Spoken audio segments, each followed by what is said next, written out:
Buenos días, espero que estén todos muy bien. Les habla Ana María Palacios Velasco. Bienvenidos a nuestro boletín Sintonizando Derechos. Hoy abordaremos un tema fundamental para la autonomía, los derechos sexuales y reproductivos en las personas con discapacidad visual.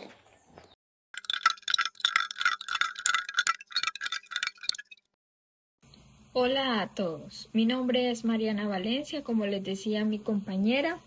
Hablaremos de este tema que es muy importante, buscando derribar y entender qué es la sexualidad. Es una parte muy importante de la vida de cualquier ser humano. Comencemos con nuestras 3 noticias del día. Empezaremos hablando sobre los mitos y tabúes versus realidades. En nuestra primera sección hablemos de los mitos que rodean a la discapacidad visual y a la sexualidad. La sexualidad de las personas con discapacidad visual suelen estar rodeadas de prejuicios, de tabúes y profundo desconocimiento, al vivir en una sociedad altamente hipervisual, donde el deseo y el filtro y el atractivo parecen ser y depender exclusivamente de lo que entra por los ojos. Se construyen ideas falsas y deshumanizan y limitan los derechos afectivos de este colectivo.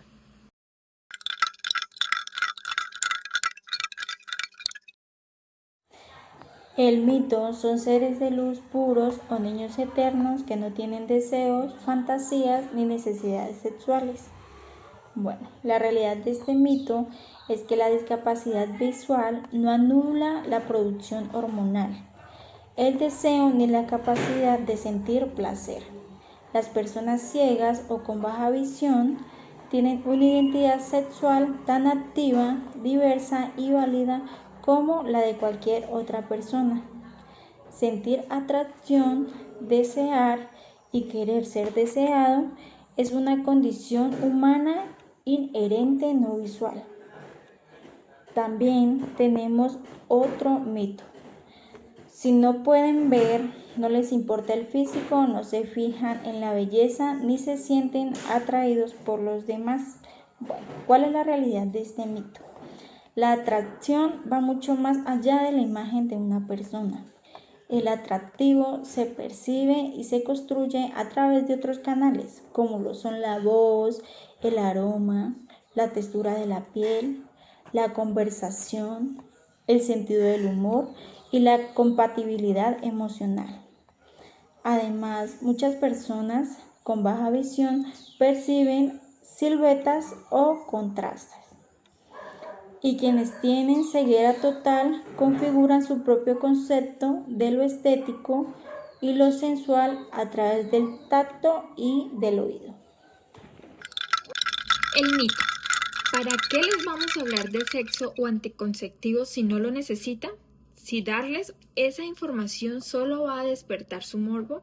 La realidad de este es que es uno de los mitos más peligrosos. La falta de educación sexual accesible como material en braille, macrotipo o descripciones detalladas no evitan que tengan relaciones. Lo que hace es dejarlos en una situación de extrema vulnerabilidad ante infecciones de transmisión sexual, embarazos no deseados y trágicamente abusos sexuales. Al ser considerados asexuales, incluso el personal médico a veces omite preguntas básicas de salud reproductiva en sus consultas ginecológicas u urológicas. El mito: no se ven, no se sabe cómo moverse, cómo usar protección o cómo complacer a su pareja. La realidad: el sexo es una experiencia multisensorial. El tacto, el oído, la comunicación verbal cobran un protagonismo absoluto y a menudo enriquecen el encuentro erótico de forma que las personas puramente visuales pasan por alto. La colocación de un preservativo, el juego previo o la exploración del cuerpo que resuelve con naturalidad mediante la guía táctil y el consentimiento explícito de la pareja. En resumen, el verdadero obstáculo para que el pleno disfrute de la sexualidad en las personas con discapacidad visual no es la falta de visión, sino las barreras actitudinales del entorno, la sobreprotección familiar y los prejuicios de la sociedad que insiste en vincular el erotismo únicamente a la mirada.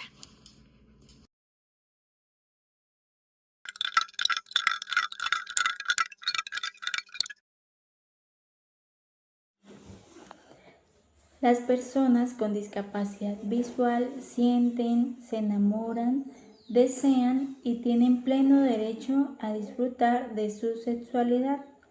A lo largo de este curso en la UNAD hemos aprendido que la principal barrera no es la falta de visión, sino los prejuicios sociales y la falta de información en formatos accesibles como el braille, macrotipo o audiodescripciones. La sexualidad se vive con todos los sentidos, especialmente el tacto y el oído. Bueno, seguimos con nuestra segunda noticia, que son acciones y mecanismos de restitución de derechos. Bueno, aquí les tengo una pregunta muy grande. ¿Qué pasa cuando a una persona con discapacidad visual se le vulneran sus derechos sexuales? Por ejemplo, si a una mujer con discapacidad visual va al médico y el personal de salud se niega a darle anticonceptivos o le habla únicamente a su acompañante, ignorando completamente su autonomía. También podemos decir que en Colombia existen herramientas legales para defenderse. El mecanismo más rápido es el derecho de petición, que permite solicitar información o exigir atención adecuada de las entidades de salud. Si este derecho es violado o la respuesta pone en riesgo a la salud, se puede interponer una acción de tutela, un mecanismo constitucional ciudadano que busca proteger de manera inmediata los derechos fundamentales. Tu voz y tus derechos valen.